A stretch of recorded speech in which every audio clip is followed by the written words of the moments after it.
violence and other kind of violence.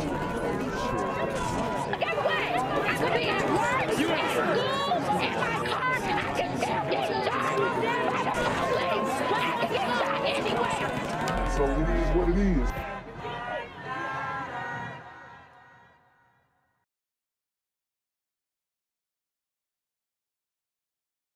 What's good, YouTube? It's the Black Gen Z Mindset. Make sure you go ahead and like, comment, share, subscribe. Let's get into the video.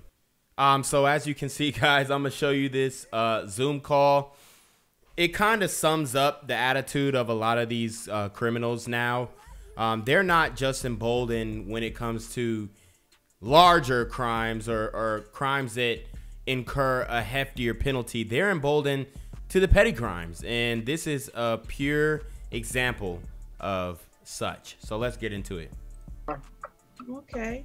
Are you driving right now? Yeah. You're suspended and you're in court. First of all, interrupting the court.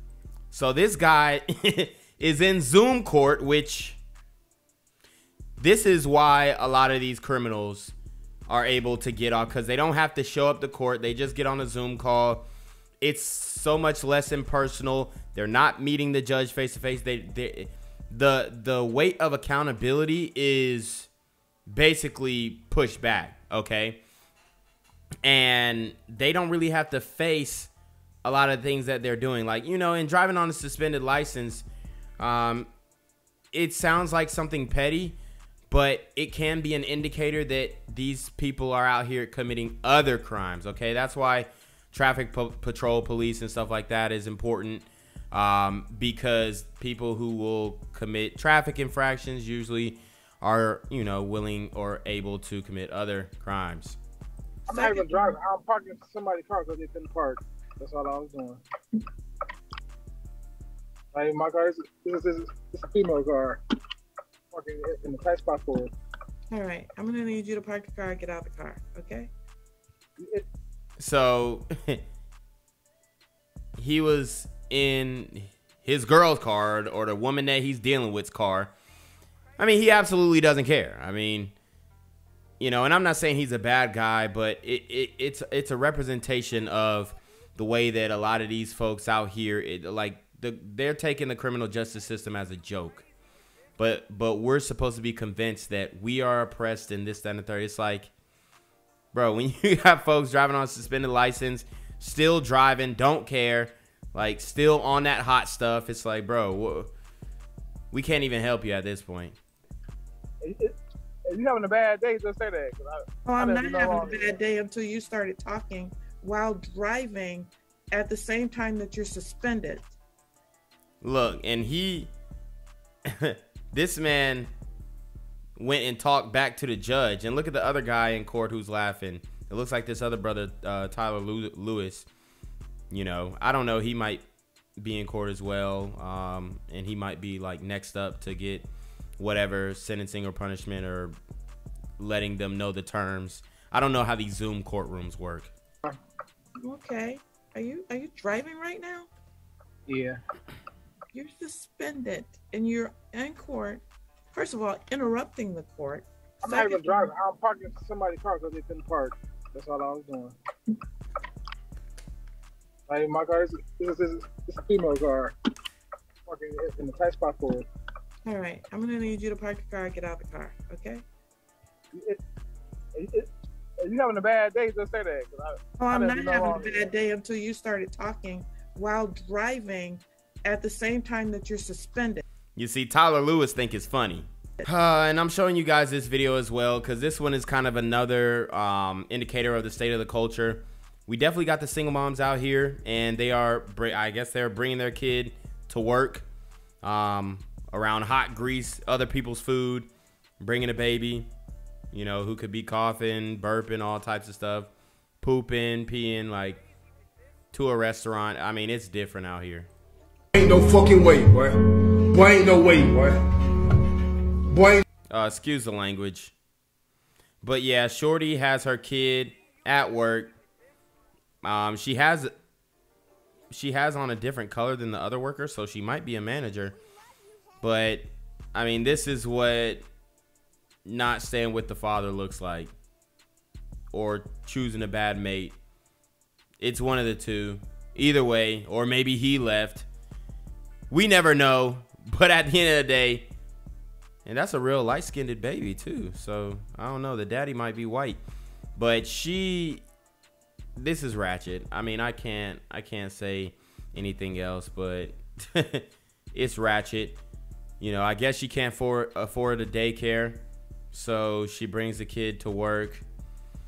Honestly, I don't know how I feel about it, because I know she got to make a living, and you know, I always say, hey, you know, these women shouldn't leave their kid with anybody, and maybe she really doesn't have anybody to drop the kid off with. But these students behind me aren't taking a skip day. They're actually suspended from school for planning a protest against racism that they say they experience inside their school and on campus in Floyd County. So as you can see, you know, we got a few community activists in the working, and you know, they're saying that they were suspended for protesting racism or the Confederate flag or whatnot. Those two aren't necessarily intertwined. Just because a white dude has a Confederate flag doesn't mean he's racist, contrary to popular belief. And I remember I was back in that mindset where I thought that as well. But then, you know, I seen a white dude with a Confederate flag towel, and I pressed him on it, and I'm like, oh, you know, I came around, you know, on that hot stuff and really pressed him about it. And then we talked, we had a conversation, and, you know, he basically told me, how does it affect me if he has this Confederate flag towel? Like, why is it such a big deal? And I thought about it, and I'm like, you know what? It really isn't a big deal. The way that they look at it is not necessarily racist, even though people are going to come in here and talk about, oh, the historical, you can tie this, and this guy wore the Confederate flag, and this guy. Look, we understand where it comes from. Y'all got the antebellum slavery mindset stuck in your head. And although it is a symbol that is triggering to a lot of people, it really only started becoming very triggering in the last 5 to 10 years. So I don't know. I mean, it wasn't a big deal up until like 5-10 years ago, and now it's just like this big thing. Honestly, you see them all the time in the South.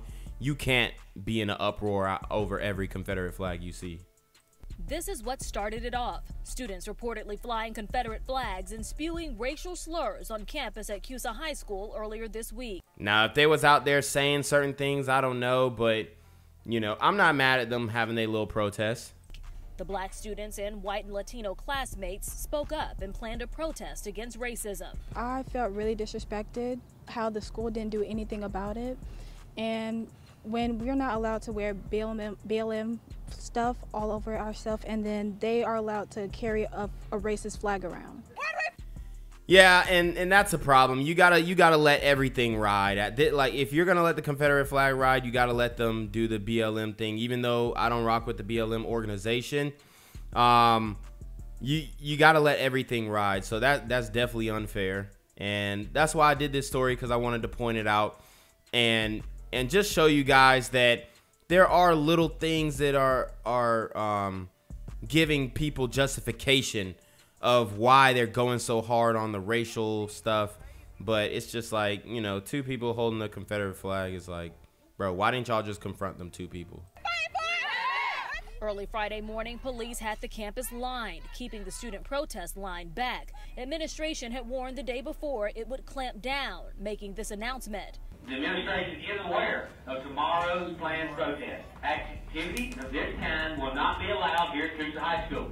The announcement threatened disciplinary action for even having a flyer announcing the protest. My mother gets here. Students tell us they were suspended for making protest plans and arguing with the administration about racial slurs and the flag. Look,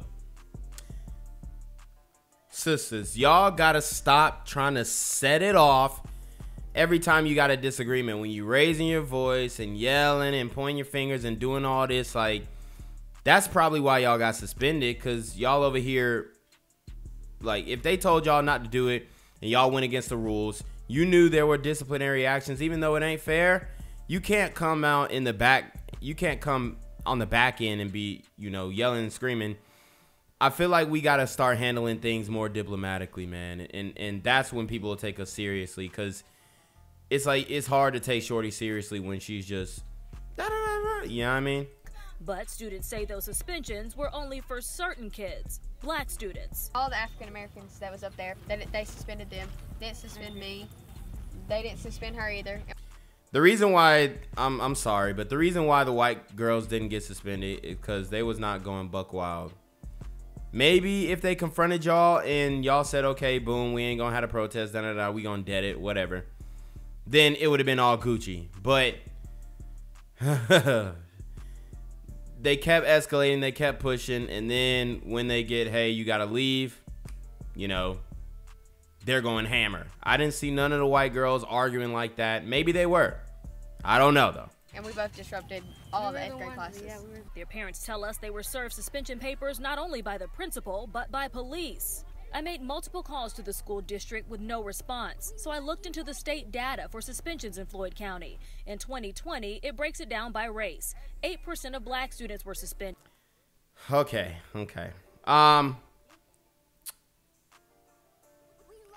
They're showing the suspension stats, and I will say, man, even when I was in high school, the suspensions were definitely more black and Hispanics getting suspended. But in this one, it tells a little different tale. 8% black suspended, 6% 2 or more races, which is mixed. So people would say, oh, if you got to drop a black in you, you know what I mean? 4% white suspended and 2% Hispanic. So it looks like the Hispanics' behavior is better than the whites. So what this tells me is who is misbehaving more. I'm sorry, but if the whites get suspended at double the rate that the Hispanics do, that means the Hispanics are behaving better. If mixed race kids get suspended at, I don't know, like 30% higher than that, then that means that the mixed race people are behaving worse. So if it's 8% black students who are getting suspended, that means that they behave worse, 2 times worse than the white students. You know, just because these girls got suspended doesn't change the behavior problems that we have in the community. And I think everybody's aware of that. If you're not, then just go to a black school. I mean, it's tough that they got suspended for this this protest. But at the end of the day, the 2 people holding the Confederate flag, for one, go confront those 2.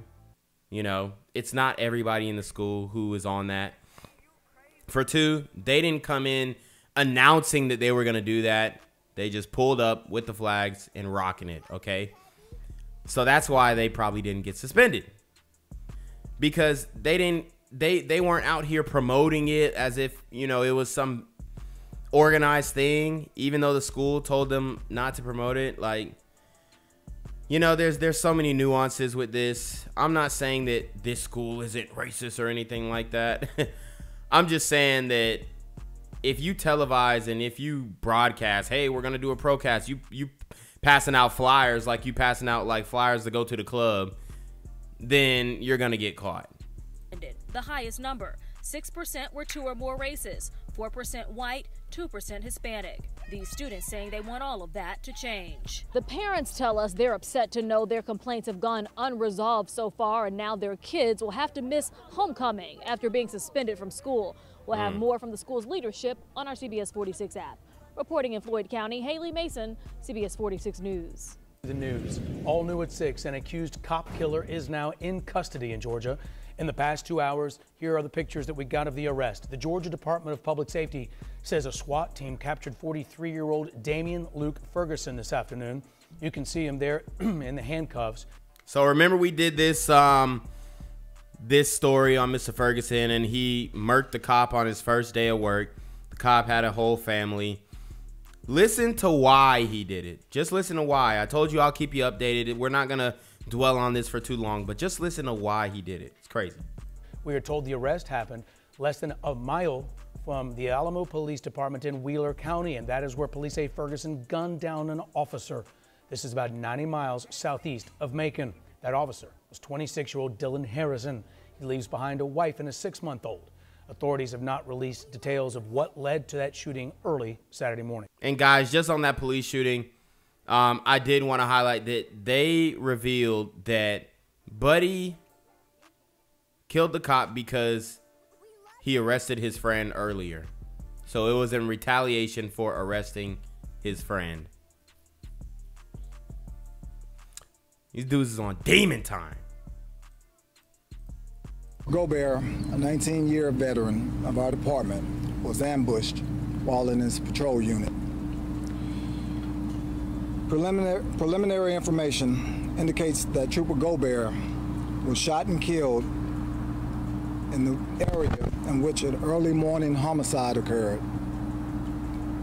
The suspect, 31-year-old Matthew Meir, was taken into custody this evening shortly before 10 p.m. So as you can see, man, it's cops getting flatlined all over the country. And the Matthew Moore guy, honestly, that sounds like a white dude. And apparently he was in the vicinity of another homicide, as the officer said. So, whew, I mean, it's, you know what I mean? They taking the pigs fly or pigs fry rhetoric to the whole nother level. Preliminary information indicates that Trooper Gobert was shot and killed in the area in which an early morning homicide occurred. The suspect, 31-year-old Matthew Meir, was taken into custody this evening shortly before 10 p.m. without incident. The department was ambushed while in his patrol unit. Preliminary information indicates that Trooper Gobert was shot and killed in the area in which an early morning homicide occurred. The suspect, 31-year-old Matthew Meir, was taken into custody this evening shortly before 10 p.m. without incident. An Orlando man is now in custody after leading troopers on a chase through several central Georgia counties. Georgia State Patrol says it began when Turner County deputies tried to stop a Hyundai from speeding on I-75. GSP says the driver didn't stop, and a chase ensued through Dooley County and continued north on I-75. So I told you guys, man, these roads are dangerous, bro. They really are, man. You got to be aware of where you at, what you doing, man, because any of these dudes can just pull out. They run in front of police. Boom. I mean, they're endangering so many people, going at high speeds, 100 miles per hour. They like these high speed chases can get crazy. The chase went through Turner, Dooley, Crisp, Peach, and Bibb counties. The chase ended in a crash on Thompson Road when the driver exited on I-475 in Bibb County. The driver, identified as Deontay Caesar, ran away from the crash but was arrested by troopers. The driver, identified as Deontay Caesar. So the driver, Deontay Caesar, that's a pretty racially ambiguous name. Like, he could be Hispanic, he could be black, who knows? But the Deontays are out here wilding. You know what I mean? And the brothers in the Cesar Chavez community are wilding as well. It's tough that these situations keep going down, but honestly, like I said, I don't think it's gonna get better before it gets worse. And we have too many examples of that, and you know, unfortunately. Now, investigators trying to figure out who was driving when a UGA student was killed in a hit-and-run crash.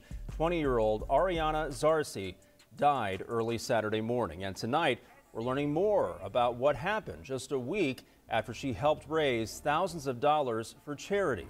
Channel 2's Ashley Lincoln live in Athens tonight at the scene of that crash on Broad Street. Ashley? So as you guys know, man, I'm in Athens and I heard about this joint. And you know, this girl, she was pretty well known. She was a bartender out here. And it's crazy because you could tell like that I went to the bar like the day after, and it just had a different vibe, man, because I'm sure that they were mourning this young girl who passed away. And apparently, you know, she was hit in a crossing the street on Broad Street. So, hey, man, like I said in the other video, bro, you gotta watch where you're going. Make sure that when you're drunk, you know what I'm saying, you looking both ways. Even if it gives you the go sign on the crosswalk, you still gotta look, you still gotta pay attention, because you know these hit and runs been happening a lot more often in Athens.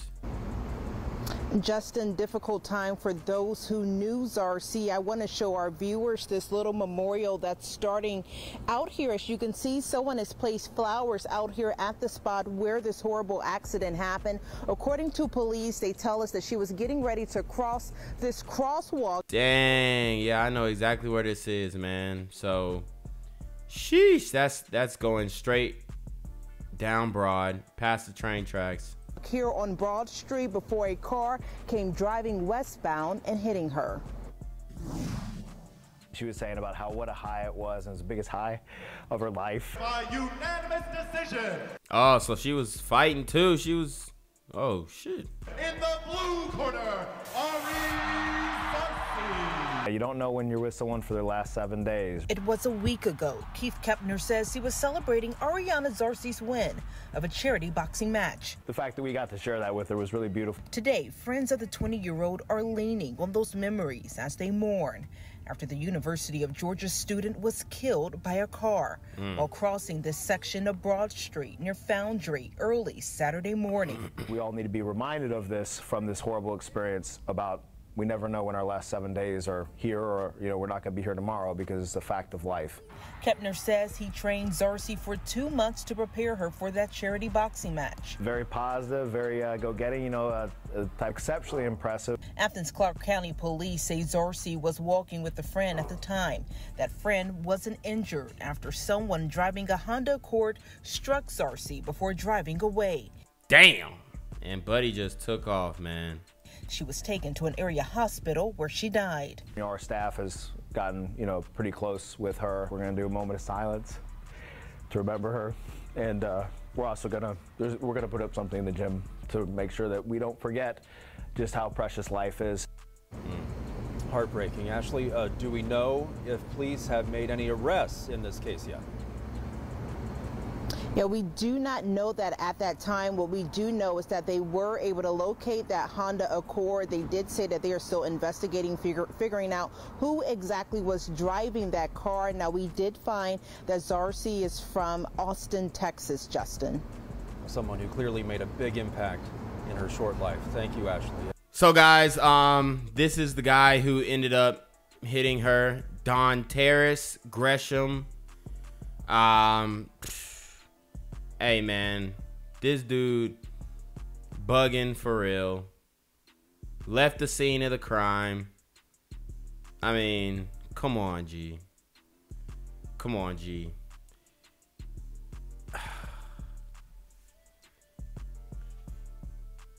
Man, I don't want to go in like that, you know what I mean? But, because I know the Greshams and all that kind of stuff, but, I mean, it's just... It's wild, bro. It's wild. For one, as a driver, man, you gotta be paying attention. I don't know what he was on. Maybe looking at his phone, all types of shit. I don't know. Maybe he was geeked up, drunk, whatever. But the fact that he left the scene, man, that's what sinks him, for real. That's what sinks him. So, sheesh. Gang violence and other kind of violence.